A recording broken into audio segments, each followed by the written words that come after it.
Fred and the Cowboy here on thelibertyplaybook.com. This website all about civics, all about the Constitution. How well do folks know it, Patrick? Well, you were gone on assignment on the East Coast. We took to a local shopping mall to ask some basic questions. We threw a few trick questions in, but some of the answers are a little bit scary.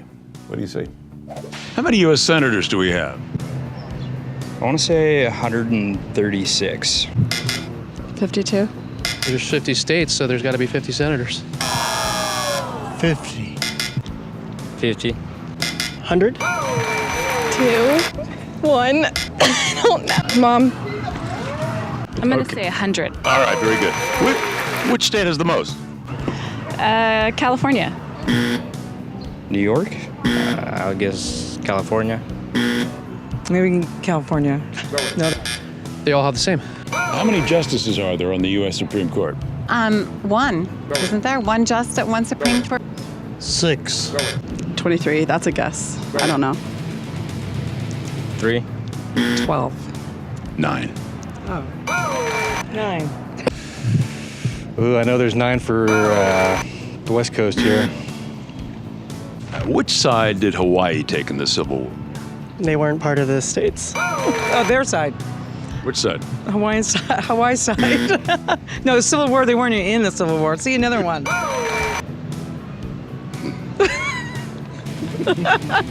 Which of these is not guaranteed by the Constitution? The right to shop without a credit card, the right to arm bears, the right to demand a vegetarian meal on a commercial plane. None. I would say the first one. The shopping. None of them. The right to arm bears. No. The credit card. I don't think bears can do any good. So it's right to bear, arm bears. We don't bear, arm bears. All of the above. Very good. If police Mirandize you, what are they doing?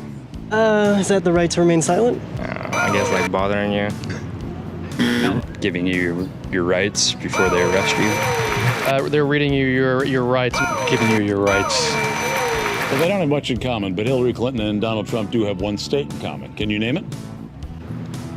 Hillary Clinton and Donald Trump have this state? Oh my God. What is it? I don't know. Oh, is it what state in common? I don't think they have any state in common. To my knowledge. New York. New York. New York. New York. Which of these names does not belong with the other? Jefferson, Grant, Churchill, or Cleveland? Cleveland? Cleveland. Cleveland. Churchill. Churchill. Churchill. Very good. He wasn't a president. The others were. Yes, I just learned about that in high school. High school teaches you things. My favorite is a lady who tells me every state has 2 senators, and I ask her which state has the most. She goes, California.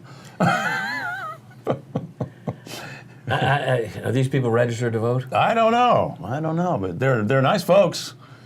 There's a lot of nice folks out there, but the civic education in this country is sorely lacking. Well, you wonder if they read the papers or watch TV. I mean, when you say there's just one Supreme Court justice, what does a 5-4 decision mean to you? Maybe they think it's gone into extra innings. Maybe they think it's overtime in a football game. You know, there are certain basic things that we used to learn, and the way they teach them people, kids nowadays especially, is ridiculous. Oh, we have to make sure that there's this diversity and everything else, and how come none of the founding fathers were Asians or Latinos or something? They weren't. Get used to it. Well, the country only went about as far as Georgia, for one thing. Yeah, exactly. So it's really scary to me that people don't know some of the basics about their own country. How many senators are there? How many Supreme Court justices? The one woman on there says 1.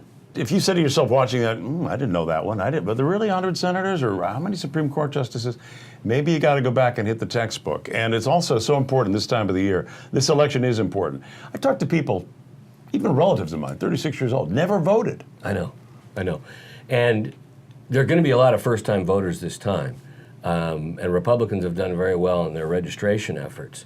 But I'm almost thinking, forget ID cards. We should give everybody a 10-question test. If you can't get, 75% of a 10-question test, I'm sorry, this year you're not going to be able to vote. Like the one we just took. I mean, Yes. pretty basic stuff. It's terrible because you know, they're voting on the future of the nation, and they don't know anything about the nation or how it was founded. That's pretty scary stuff. And what was clear in that little man on the street, woman on the street interview that we did, the older folks seem to know a lot more than the younger folks, and we didn't ask any different questions. It is generational. I think, you know, baby boomer types particularly, because we've talked about this many times.